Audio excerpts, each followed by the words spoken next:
Dito po ito sa tapat ng ospital ng Maynila. Nakaparada po rito yung mga bus na galing ng Cavite. Biyaheng Palapala, Baclaran, ganoon. Ayan, nakalagay dito Ferdinand bus. Kaya nakalagay sa harapan National Rally for Peace, Quirino Grandstand, January 13, 2025. Ito po yung hospital ng Maynila, OSMA.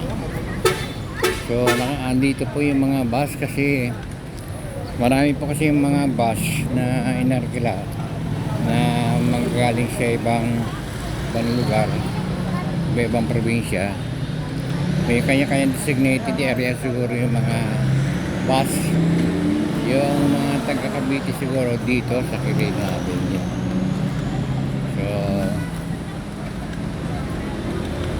mag-observe po tayo. Ito po si Danilo Dizon sa programang Opinyon dito sa Danilo Dizon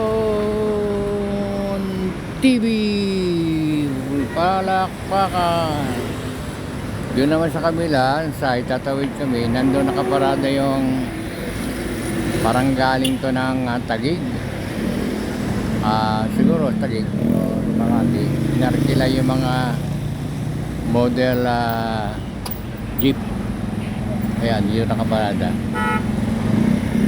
Tabi tayo. Ayan. Yung iba dito pala nakaparada, oh. Ayan. Ito yung modern jeepney. Metro Manila East naman. National Rally for Peace. Tipas. Tipas, Taguig yun, ayan.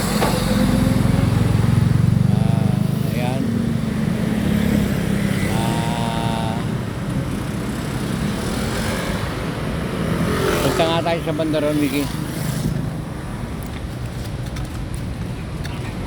Ayun yung OSMA sa loob, nakasara yung gate. Under renovation yata. Dahil motor, oh. Ito yung mga hindi sumakay ng bus. Malamang nagmotor sila. Malamang Cavite yung iba dyan. Dito ang designated area sa lugar na ito, Quirino. Kay motor yan, kay coach. Wala akong nakita kotse. Mga buses, bus, malaki, tsaka mini. Yung mga jeep na yan, jeep, modern jeep. Ito yung Rose Boulevard. Naglalakad yung mga galing siguro ng Mawa, doon pumarada yung mga ibang bus. Tapos naglalakad na. Ayan, naglalakad sila. Kaya po na ano mo yun? Ayan, o. Ayan, o, yan na. Ito yung service road ng Quezon, Rose Boulevard. Ayan.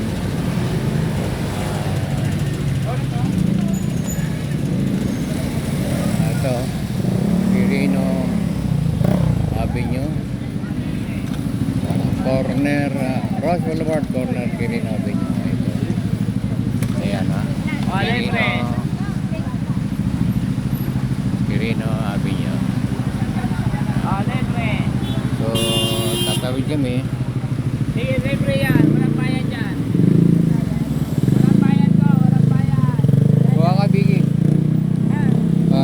Ilagay mo dito, kukunan ko. Tapat mo. Ito, nabigyan kami ng libreng tabloid.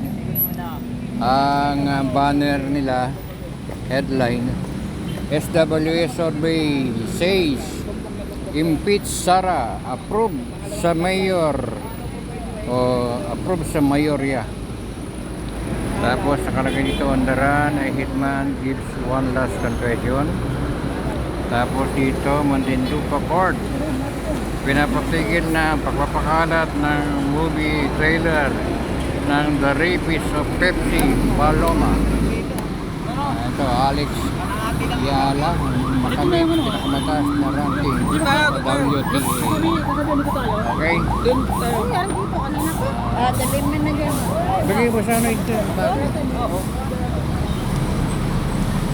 Medyo nawala, malayo pa tayo sa Quirino Avenue, pero dito dagsa-dagsa na yung mga tao. Yung mga tao na ito, mamaya nasa Laneta na lahat ito. Taga Quirino Grandstand. Malamang hapon pa siguro yun, alauna. So, Bitawi natin kasi dito eh, tapat na yan oh. Walang stop to, pwede na to. Hindi pa sila nagagahol. Ayan o, para bang mabagal yung maglakad, hindi nagmamadali. Relax lang mga lakad nila, although may mga placard sila. Ayan, may mga placard. Pero hindi naman parang nagmamadali, siguro may oras. Pagsisimula ng programa sa Quirino Grandstand. Okay, tatawid kami.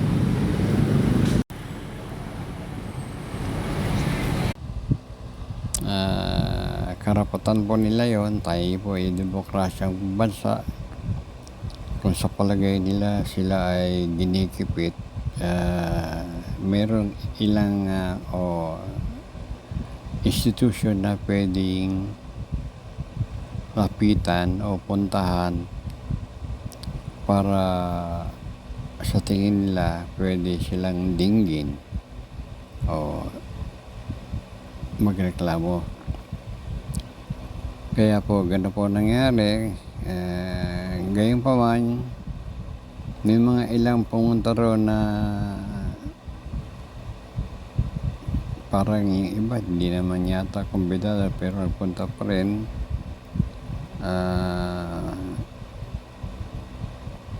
Ang kagaya ni Attorney Tumotorgo, parang nakapagsisi nga bakit nandoon siya, nasermonan tuloy siya at parang na-cite in contempt pa. Biro nyo, kung yun palang mga nagpunta sa Supreme Court ay dumano doon sa pagdinig na yun, ilalampaso lang pala ng mga congressman na nandun na mga minanata nila sa kanilang vlog. Ayun nga, example lang nga po si Attorney Tumotorgo. Nagpaliwanag siya na siya ang yung sinasabi ni Congressman Marcoleta ay panliling lang sa kanya yon, pero sa resource person na para sa kanya yun ay opinion. So may pagtatalo ng kung ano ba talaga ang opinion at ang akusasyon. Yung panlilin lang para kay Congressman Marcoleta ay akusasyon na. Parang nasira ang kanyang reputasyon. Kay Attorney Tumotorgo, para sa kanya, yun ay kanyang opinion. Matagal bago nasagot ni Attorney Tumotorgo kung saan meron kasing binasa si Congressman Marcoleta, maaaring yun ay itinik sa kanya ng kanyang mga supporter o Persian kopya na alam niya darating si Atty. Tumotorgo kaya babanatan niya. Ayun nga, binanatan niya.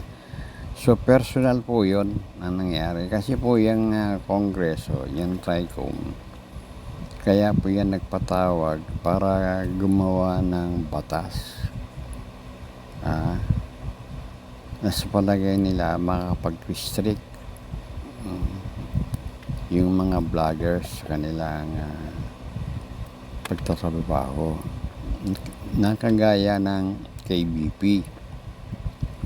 Yung po kasi mga announcer, komentarista, newscaster sa mga TV, radio, mayroon po silang sila po ay member ng KBP o yung kapisanan ng broadcasters ng Pilipinas.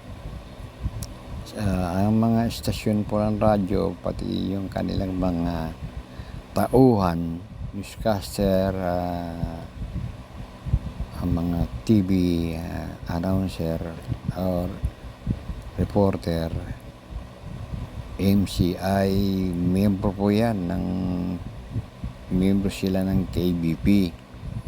Ang KBP po ay ang pagkaintindi ko ay samahan na isang pribado, hindi po yan ay under ng kongreso o isang franchise o yun po isang man ng pribado. Siguro dapat ay gumawa na lang din ng mga vloggers ng kumbaga club kagaya ng National Press Club, Kilusan Asosasyon ng mga broadcasters ng Pilipinas. Tapos maghalal sila ng Pangulo. Tapos gumawa sila ng policy kung ano ang magiging role ng mga vloggers sa Pilipinas na hindi lalampas sa below the belt. Ibig sabihin magkaroon ng code of ethics, code of conduct ang bawat kalahok ng itatayong asosasyon. Ang problema, dapat yun na lang munang ginawang yun ang talagang target ng TRICOM. Hindi niya dapat pinapunta doon para singilin. Kagaya ni Marcoleta nga po, siningil niya yung isang attorney. Mali po yun Tapos pag hindi nakasagot, isasite for contempt. Mali po yun. Kaya tama po palagay ko para sa akin. Pabor ako dun sa 39 na DDS vloggers na sumaklolo sa Supreme Court. Kasi po, ang mga vloggers po, sa totoo lang, ay may kanya-kanya silang paraan. Meron kasi silang kanya-kanyang sinusuportahang grupo o partido. Kaya nga po sila DDS kasi sumusuporta sila sa pinaniniwalaan nilang dating Pangulong Duterte. Ngayon, meron namang BBM supporters o vloggers sumusuporta sa ating Pangulo. Kumbaga, pag bumabanat yung kabila, kinikritisize ang gobyerno, ang ating Pangulo, sumasagot itong mga BBM vloggers. Ganun lang po yun Kumbaga, laban to ng basketball Isang team sa kabila, isang team dito naglalaban. Ang nangyayari lang, nagkakaroon ng pikunan. Yung kabila, nasosobrahan. May sinasabi silang fake news. Diskarte po nila yun kung paano manginis. Kumbaga sa laro basketball, pero di pa umara ng pang-inis sa kalaban O ganoon din sa boxing. Kumbaga merong kumbaga foul Ganun po yun. Ngayon, mayroong napipikon. Kaya nagkakaroon ng initan, kumbaga. Halos magkasakitan na at umahantong na sa pagbabanta. Yun po ang gagawin dapat ng solusyon ng TRICOM. Hindi yung para iyain yung mga inimbitahan. Ang nangyari, dahil sila'y makapangyarihan doon sa loob, nilalampaso yung mga inimbitahan. Mali po yun. Parang nagkaroon ng personalan. Dapat may batas po tayo sa ngayon. Kahit hindi pa sila nakakagawa ng na sinasabi nilang rules sa vlogging.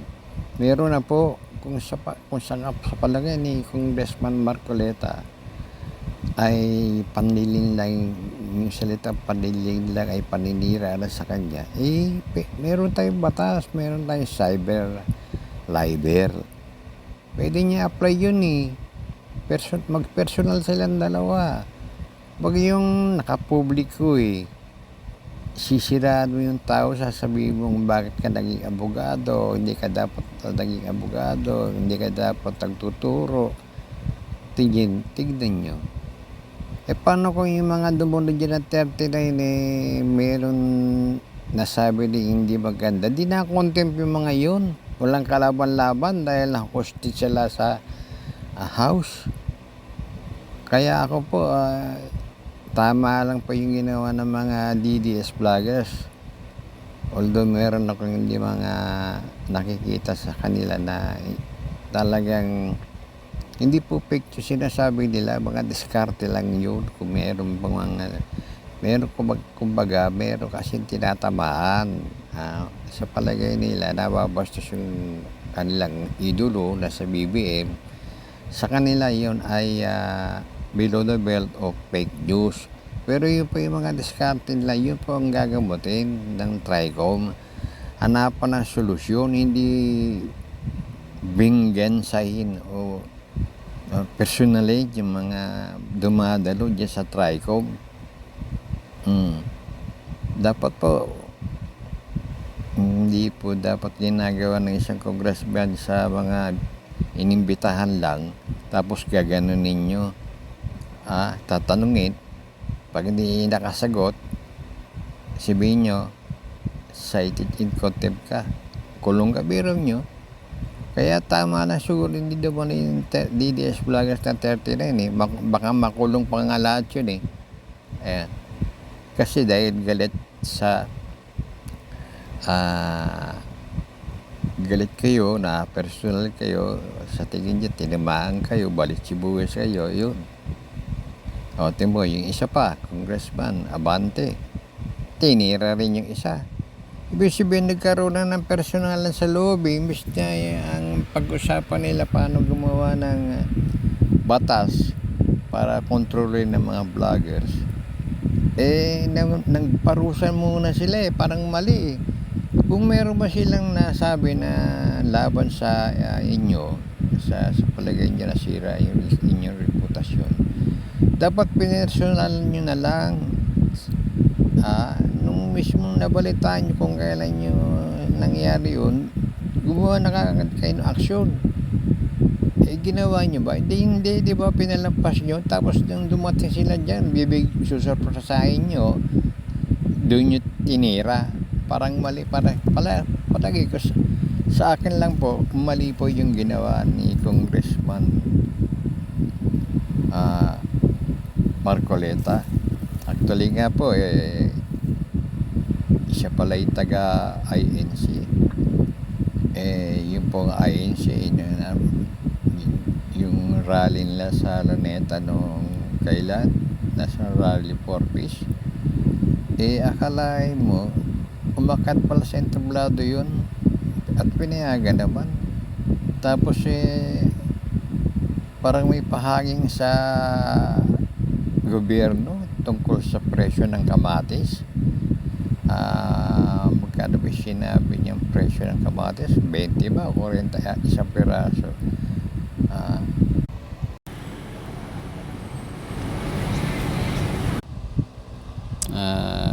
Karapatan po nila yon. Tayo po ay demokrasyang bansa. Kung sa palagay nila sila ay ginikipit, meron ilang institution na pwedeng lapitan o puntahan para sa tingin nila pwede silang dinggin o magreklamo. Kaya po gano'n po nangyari. Gayon pa man, may mga ilang pumunta roon na parang yung iba hindi naman yata kumbidado pero nagpunta pa rin.